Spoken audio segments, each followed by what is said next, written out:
ആ വാ മക്കളെ ഇരിക്കെ, ഞാൻ വിളിക്കാൻ വരാൻ തുടങ്ങുമായിരുന്നു. സീതയോടൊപ്പം വരുന്ന ആൻഡ്രിക്കിനെ കാണി ഊൺമേശയിലേക്ക് ചിക്കൻ കറിയുടെ ബൗൾ വെച്ചുകൊണ്ട് അന്നക്കുട്ടി ചേച്ചി പറഞ്ഞു.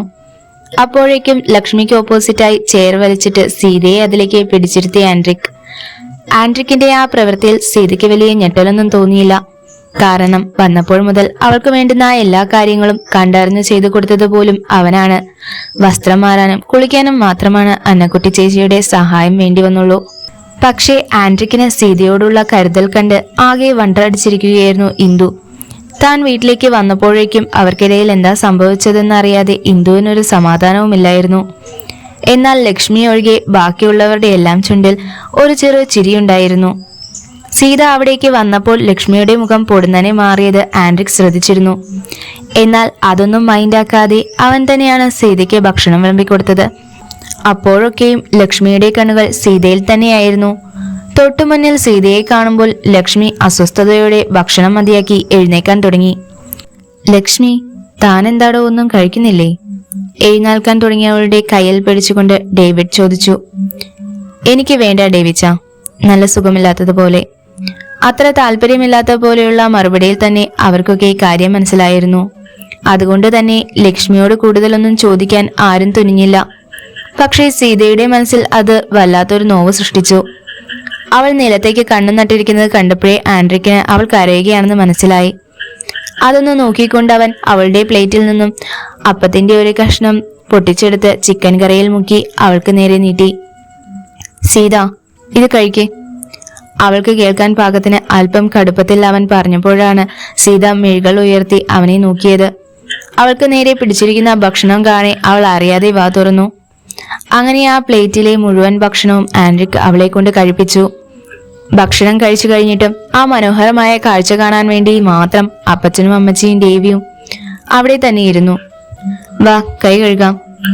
അതും പറഞ്ഞ് ആരെയും നോക്കാതെ സീതയും കൊണ്ടവൻ വാഷേരിയിലേക്ക് നടന്നു. ദേവി, പിള്ളേർ തമ്മിൽ നല്ല ചേർച്ചയല്ലേ? നമുക്ക് അവരുടെ കല്യാണം പള്ളിയിൽ വെച്ചങ്ങ് നടത്തിയാലോ? അവർ പോയ വഴിയെ നോക്കി ഒരു ചെറു ചിരിയാലെ അമ്മച്ചി പറഞ്ഞു. അതൊന്നും വേണ്ട ത്രേസ്യേ, രജിസ്റ്റർ ഓഫീസിൽ പോയി കല്യാണം ലീഗലാക്കാനുള്ള കാര്യങ്ങൾ എന്താന്ന് വെച്ചാൽ ചെയ്യാം, അത് മതി. അപ്പച്ചൻ അദ്ദേഹത്തിന്റെ അഭിപ്രായം പറഞ്ഞു. അല്ല അപ്പച്ച, അവരോടുകൂടി ചോദിച്ചിട്ട് പോരെ? ഏട്ടൻ അതിന് സമ്മതിക്കുവോ? പിന്നെ അവരെ കല്യാണം കഴിക്കാനുണ്ടായ സാഹചര്യം നമുക്ക് അറിയാവുന്നതല്ലേ? ഇന്ദു പറഞ്ഞു. നീ മിണ്ടരുത്, സാഹചര്യം പോലും. നീ എന്നാന്നാ ഇവിടെ വന്ന് പറഞ്ഞേ? എന്നിട്ടിപ്പോ കണ്ടില്ലേ പിള്ളേർ തമ്മിൽ എങ്ങനാന്ന്? ആ സ്നേഹിച്ച കൊച്ചിനെ തന്നെ അവൻ കെട്ടി. ഇന്ദു പറഞ്ഞത് ഇഷ്ടപ്പെടാത്തതുപോലെ അപ്പച്ചൻ പറഞ്ഞു. അയ്യോ അപ്പച്ച, അങ്ങനെയൊന്നും അല്ല. സീതയുടെ ചേച്ചിയെ ഏട്ടൻ സ്നേഹിച്ചേ. മിണ്ടാതെ കഴിച്ചിട്ട് എണീറ്റ് പൊയ്ക്കോണം. ദേ, എന്റെ കൊച്ചിനെ കൊണ്ട് വേണ്ടാതീനം പറഞ്ഞാലുണ്ടല്ലോ. ഏതായാലും ഞങ്ങൾ ഇത് തീരുമാനിച്ചു കഴിഞ്ഞു. വെറും ഒരു താളിച്ചരടിന്റെ ബലത്തിൽ ഒരു പെങ്കൊച്ച് അവന്റെ ഒപ്പം ജീവിക്കുന്നത് ശരിയല്ല. എല്ലാം അതിന്റെ വഴിക്ക് പോട്ടെ. ദേവി, നീ അവനോട് ഇതേപ്പറ്റി സംസാരിക്കണം. പറ്റിയ ഈ ആഴ്ച തന്നെ നടത്താം, അല്ലേ ചായ? കാര്യഗൗരവത്തോടെ അമ്മച്ചി പറയുമ്പോൾ അപ്പച്ചനും അത് ശരിവെച്ചു. എന്നാൽ ഇതൊന്നും അറിയാതെ ആൻഡ്രിക് സീതയെയും കൂട്ടി നടക്കാനായി പുറത്തേക്കിറങ്ങി. റബ്ബർ തോട്ടത്തിലൂടെ കുറച്ച് മുന്നോട്ട് നടന്നതും അതുവരെ തന്റെ ഒപ്പം ഉണ്ടായിരുന്ന സീതയെ കാണുന്നില്ലെന്ന് മനസ്സിലായതും ആൻഡ്രിക് പുറകിലേക്കൊന്ന് തിരിഞ്ഞു നോക്കി.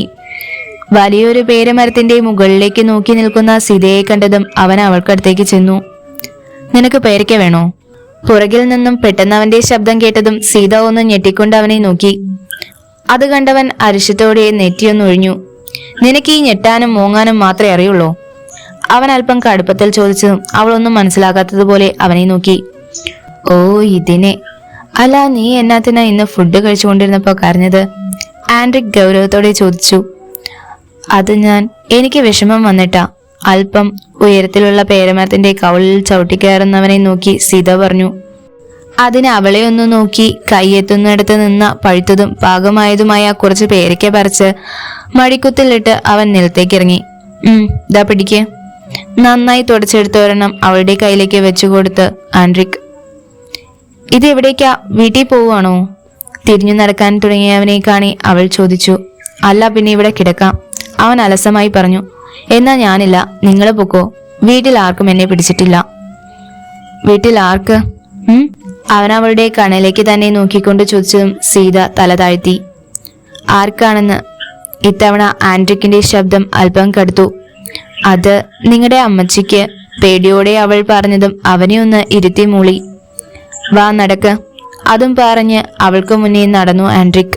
നമ്മൾ എങ്ങോട്ടാ പോകുന്നേ? നിനക്കിപ്പോ തന്നെ അറിയണോ? അവൻ അല്പം ഗൗരവത്തോടെ ചോദിച്ചതും അവൾ വേണ്ട എന്ന പോലെ ചുമൽക്കുച്ചി. മനസ്സിൽ അവനെ പ്രാഗിക്കൊണ്ട് അവളും അവന് പിന്നാലെ നടന്നു. പോകും വഴിയുടനീളം ആൻഡ്രിക്കിന് ഓരോ കോൾ വരുന്നത് കണ്ട് തന്നെ അവൾ പിന്നെ ഒന്നും മിണ്ടിയില്ല. കുറച്ചു ദൂരം മുന്നോട്ട് നടന്നപ്പോൾ തന്നെ സീത നന്നായി ക്ഷീണിച്ചിരുന്നു. ഈശ്വര, ഇയാൾക്കൊരു മടുപ്പുമില്ലെന്തോ. മനുഷ്യന്റെ കാല് കഴിച്ചിട്ട് വയ്യ. ഇയാളെ വിശ്വസിച്ചിറങ്ങി തിരിച്ച് എന്നെ പറഞ്ഞാ മതിയല്ലോ. അവൾ മനസ്സിൽ ഓർത്തുകൊണ്ട് അവിടെയുള്ള ഒരു പാറമേൽ ഇരിപ്പുറപ്പിച്ചു. ഡോ, ഒന്ന് നിന്നേ, ഞാൻ മടുത്തു. എനിക്കിനി ഒരടി മുന്നോട്ട് നടക്കാൻ വയ്യ. ഫോണും വിളിച്ച് മുന്നേ നടക്കുന്നവനെ നോക്കി ഉറക്കെ വിളിച്ചു പറഞ്ഞു സീത. അത് കേട്ടതും ആൻഡ്രിക് കോൾ കട്ടാക്കി ഫോൺ പോക്കറ്റിലിട്ടു. വരുന്നുണ്ടെങ്കിൽ വാ, ഇല്ലെങ്കിൽ അവിടെ ഇരുന്നോ. അതും പറഞ്ഞവൻ വേഗത്തിൽ നടന്നുപോയി. ഒരിടവഴിയിലൂടെ കയറി പോകുന്നതിനെ കാണി സീത വെപ്രാളത്തോടെ ഇരുന്നിടത്ത് നിന്ന് എഴുന്നേറ്റു. ചുറ്റും റബ്ബർ തോട്ടമല്ലാതെ ഒരാളനക്കം പോലുമില്ല. വല്ലാത്തൊരു തരം ഭയം വന്ന് നിറഞ്ഞു അവളിൽ. ഒന്നുകൂടി സൂക്ഷിച്ച് കാതോർത്തതും വെള്ളത്തിന്റെ ഇരമ്പലോ പേടിപ്പെടുത്തുന്ന പക്ഷികളുടെ കരച്ചിലോ ഒക്കെ കേൾക്കാൻ തുടങ്ങി.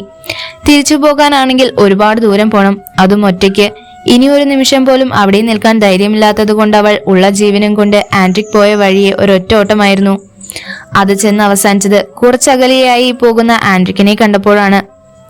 ഡോ, നിക്കടോ, താൻ ഇത് എന്തു പോക്കാ പോയേ? എനിക്കെന്തെങ്കിലും പറ്റിയിരുന്നെങ്കിലോ? അവൾ ഉറക്കെ വിളിച്ചു പറഞ്ഞു. അത് കേട്ടതും അവനൊന്ന് നിന്നു.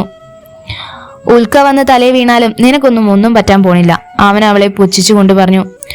ഡോ, താൻ വല്ലാതെ അങ്ങോട്ട് തമാശിക്കല്ലേ. കണ്ണിച്ചോരയില്ലാത്ത കാട്ടുപോത്ത്. അത് കേട്ടതും അവൻ അവളെ ഒന്ന് കനപ്പിച്ചു നോക്കി. ഡി, നീ എന്താടി വിളിച്ചേ? അത് തന്നെ, കാട്ടുപോത്തെന്ന്. അല്ലാതെ തന്നെ പൊള്ള ഗുണ്ടകളെയൊക്കെ പിടിച്ച് പൂമ്പറ്റയാക്കാൻ പറ്റുമോ? അവൾ യാതൊരു കൂസലും കൂടാതെ പറഞ്ഞതും ആൻഡ്രിക്കിന് ശരിക്കും ദേഷ്യം വന്നു തുടങ്ങിയിരുന്നു. അതേ ദേഷ്യത്തോടെ അവൻ അവൾക്കടുത്തേക്ക് പാഞ്ഞു ചെന്ന് സീതയുടെ കൈമുട്ടിൽ കുത്തിപ്പിടിച്ചു. എന്താടി, കുറച്ച് താന്നു തന്നപ്പോ തലേ കയറി നിറങ്ങാമെന്ന് കരുതിയോ? അതീവ ദേഷ്യത്തോടെ പല്ല് ഞെരിച്ചുകൊണ്ട് അവൻ പറയുമ്പോൾ സീത പേടിയോടെ വിലങ്ങനെ തലയാട്ടി. എന്താടി പുല്ലേ, നിന്റെ നാക്കിറങ്ങിപ്പോയോ? പേടിച്ചിട്ടാ, അവൾ പതിഞ്ഞ സ്വരത്തിൽ മറുപടി പറഞ്ഞു. എന്നിട്ട് ഇത്രയും നേരം ആ പേടിയൊന്നും ഞാൻ കണ്ടില്ലല്ലോ. അവൻ പറയുമ്പോൾ അവൾ മുഖം കുനിച്ചു നിന്നതല്ലാതെ ഒന്നും പറഞ്ഞില്ല. ഓ സോറി, നിങ്ങളൊക്കെ കുടുംബത്തോടെ അഭിനയം പഠിച്ചിട്ട് വന്നവരാണെന്ന് ഞാൻ അങ്ങ് മറന്നുപോയി. അവൻ ആ പറഞ്ഞത് സീതയെ ശരിക്കും വേദനിപ്പിച്ചു. അതിന്റെ ഫലം എന്ന പോലെ അവളുടെ മിഴികൾ നിറഞ്ഞു തൂവി. നിർത്തടി നിന്റെ ഈ മുതലക്കണ്ണീർ. ഇതുപോലെ പൂങ്കണ്ണീർ പൊഴിച്ചുകൊണ്ട് നടക്കുന്ന കുറെ അവളുമാരെ ഞാൻ കണ്ടതാ.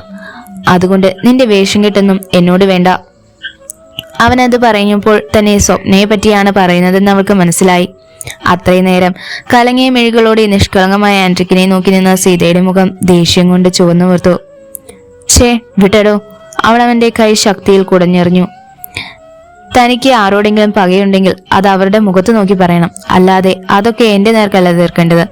ഇനി മേൽ കണ്ട അവളുമാരെ വെച്ച് എന്നെ കമ്പയർ ചെയ്താലുണ്ടല്ലോ, താൻ കുറെ അവളുമാരെ കണ്ടു കാണും എന്ന് കരുതി ഈ സീത ആ കൂട്ടത്തിലുള്ളതല്ല.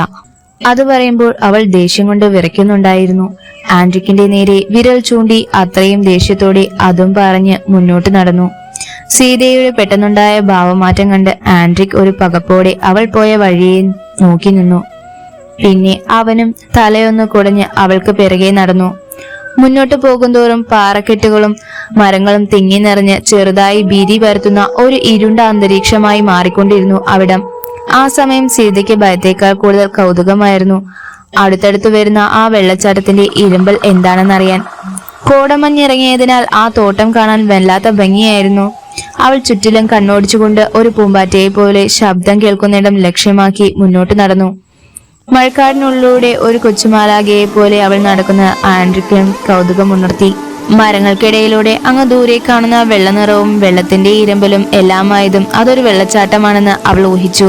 അവൾക്ക് സന്തോഷം അടക്കാനായില്ല. എടോ, ദേ ഇവിടെ ഒരു വെള്ളച്ചാട്ടം, സീത വർദ്ധിച്ച സന്തോഷത്തോടെ ഉറക്കെ വിളിച്ചു പറഞ്ഞു. അപ്പോഴേക്കും ആൻഡ്രിക്കും അവൾക്കടുത്ത് എത്തിയിരുന്നു. പെണ്ണിന്റെ തുള്ളിച്ചാട്ടവും മുഖത്തെ സന്തോഷവും ഒക്കെ കാണെ അതുവരെ അവന്റെ മനസ്സിലുണ്ടായിരുന്ന ആ ഭാരം ഒഴിഞ്ഞു പോകുന്നത് അവൻ അറിഞ്ഞു. എങ്കിൽ മുഖത്ത് ഗൗരവഭാവം നിറച്ചുകൊണ്ടവൻ അവളെ കടുപ്പത്തിലൊന്ന് നോക്കി. ഡി, നിന്നോട് ഞാൻ പറഞ്ഞിട്ടുണ്ട് ഇവിടെ വരുമ്പോ ഇച്ഛ എന്ന് വിളിച്ചോളണമെന്ന്. അവൻ ദേഷ്യം കടിച്ചമർത്തും പോലെ പറഞ്ഞതും അവൾ ചുണ്ടുകുറിപ്പിച്ച് അവനെ നോക്കി. അതിനിവിടെ ഇപ്പൊ ആരോ ഉള്ളേ, നമ്മളല്ലാതെ. ആ, ഞാൻ പറയുന്ന അങ്ങ് കേട്ടാ മതി. ഇവിടുന്ന് പോകുന്നത് വരെ നീ എന്നെ ഈ ചായ എന്നല്ലാതെ വേറെ വല്ലതും വിളിച്ചാ ദേ ആ കാണുന്ന വെള്ളച്ചാട്ടം ഉണ്ടല്ലോ, അതിന്റെ അകത്തേക്ക് പിടിച്ചിടും ഞാൻ. അവൻ പറയുമ്പോൾ അവൾ ചെറുതായി ഒന്ന് ഉമിനീരിറക്കിപ്പോയി. പിന്നെ ഒന്നും മിണ്ടാതെ അവൻ പോയ പുറകെ അവളും നടന്നു. ഒടുക്കം ലക്ഷ്യസ്ഥാനത്തെത്തിയതും ചുണ്ടിൽ ഒളിപ്പിച്ച പുഞ്ചിരിയോടെ ആന്റിക് സീതയെ ഒന്ന് തിരിഞ്ഞു നോക്കി. കണ്ണുകൾ വിടർത്തി ഒരു കൊച്ചുകുട്ടിയെ പോലെ കുതിച്ചു ചാടുന്ന വെള്ളച്ചാട്ടത്തെ അത്ഭുതത്തോടെ നോക്കി കാണുകയായിരുന്നു സീത. ഒരു നിമിഷം ആൻഡ്രിക് സീതയെ തന്നെ നോക്കിപ്പോയി. കോടയിൽ പതിഞ്ഞ ഇലകളിൽ നിന്നുമുള്ള വെള്ളം തട്ടി നനഞ്ഞു കുളിച്ച സീതയെ കാണെ ഒരു അപ്സരസിനെ പോലെ തോന്നിയവന് പെട്ടെന്നാണ് അവൾ പാറയിൽ വഴുകി വീഴാൻ പോയത്. എന്നാൽ അപ്പോഴേക്കും ആൻഡ്രിക് അവളെ പൊതിഞ്ഞു പിടിച്ചിരുന്നു. സീത പേടിയോടെ അവനെ മിഴികൾ ഉയർത്തി നോക്കി. ആ നിമിഷം ഇരുവരുടെയും മിഴികൾ പരസ്പരം മുടക്കി. അവന്റെ ചെമ്പൻ കണ്ണുകളുടെ തീവ്രത സഹിക്കാൻ കഴിയാതെ സീത പൊടുന്നനെ അവനിൽ നിന്നും പിടഞ്ഞു മാറി.